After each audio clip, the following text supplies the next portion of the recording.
So, Robert Lipe, I want to thank you for being here and giving me some time of yours to come and talk about homelessness in Columbia and at the University of South Carolina around the city.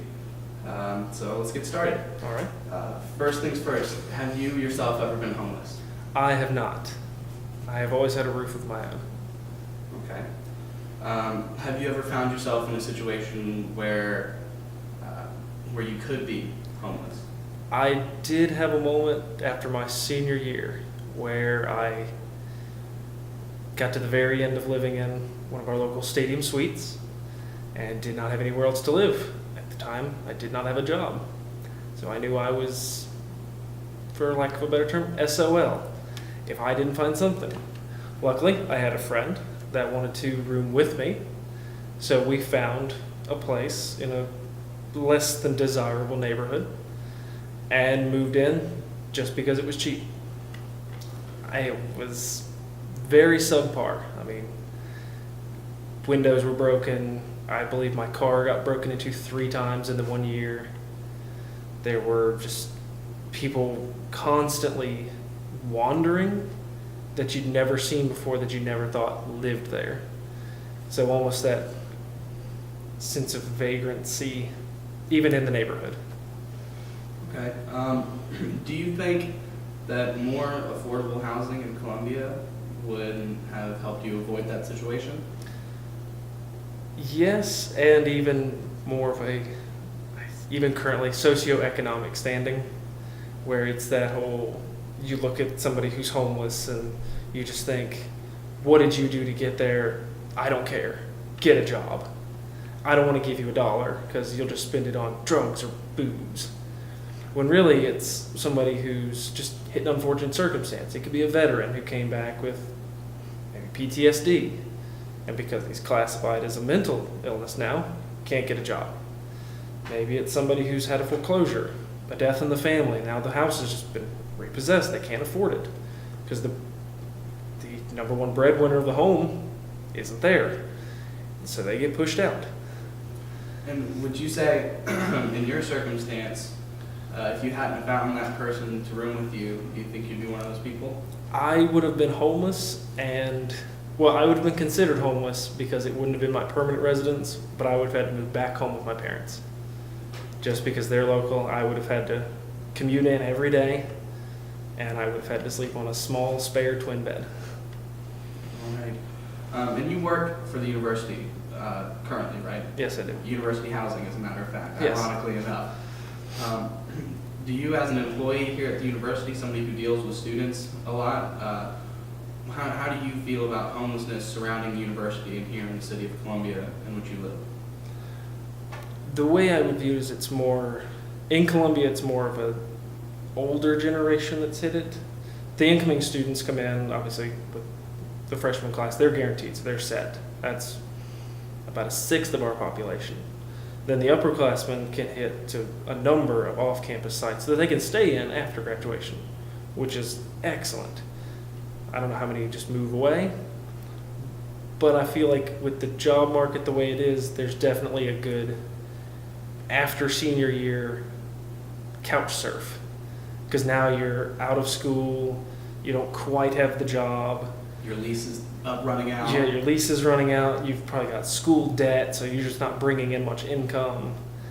I feel like the school could have a program for that post-graduation.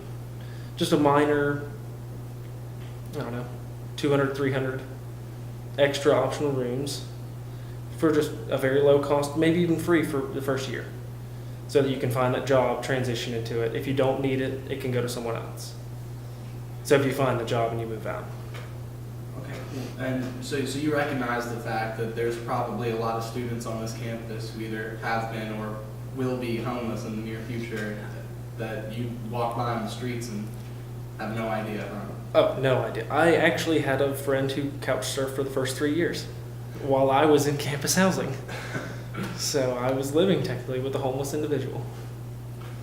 All right. So I've been on the receiving end of the couch. If it's not bad, it's the charity of it. That's the problem with homelessness in the States, is it's very negative. We view them as like less than human, they're faceless. It's just you're homeless. It's not this is Steve or Brandon or Megan. It's just you're homeless. Don't talk to me. Where when you get to know them, you go, wow, this really wasn't your choice. You didn't wake up one day and go, I'm not going to pay my bills. I like to live on the street, or I want to go live with someone else, and it's not mine. I'm really glad you said that, because I think one of the issues that this city, as well as every other city in America, are running into is that humanity factor is being removed from the issue of homelessness, which was actually going to lead me to my next question, which you already touched on a little bit, was what do you think the university or the school could do? You already mentioned something that the university could do, but what could the city possibly do to address this total negative attitude and lack of affordable housing and things like that? To even pair with the university, I know we have a career center. Through 4 years, 5.25 years that I was here, I never knew where it was. I had no idea where it was. It's not advertised very strongly.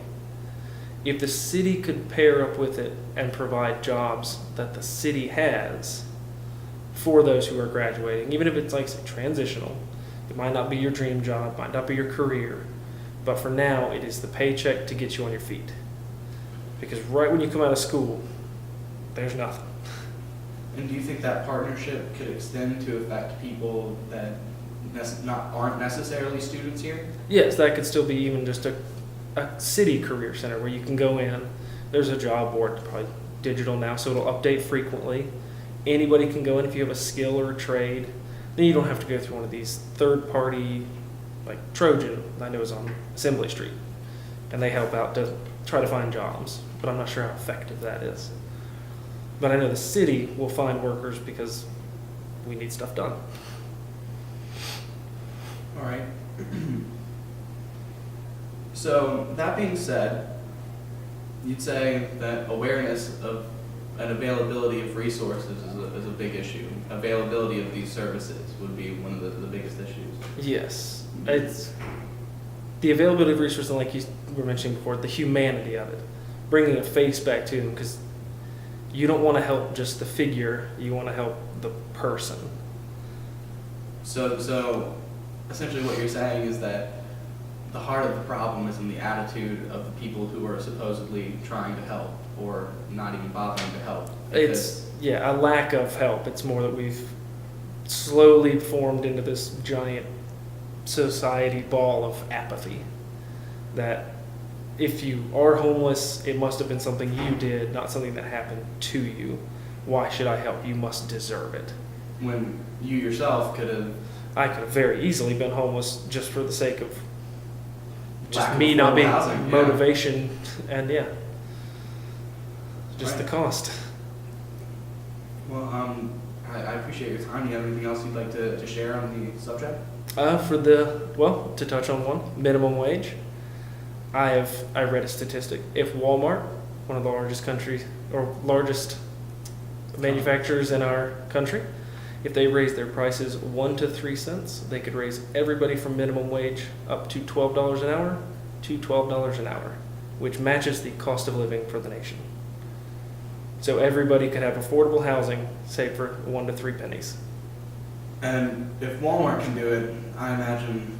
Oh, then McDonald's could raise 1 penny and raise everybody up.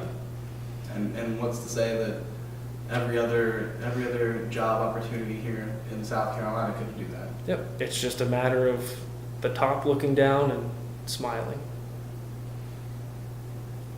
All right. Well, thank you so much for your time. I appreciate it.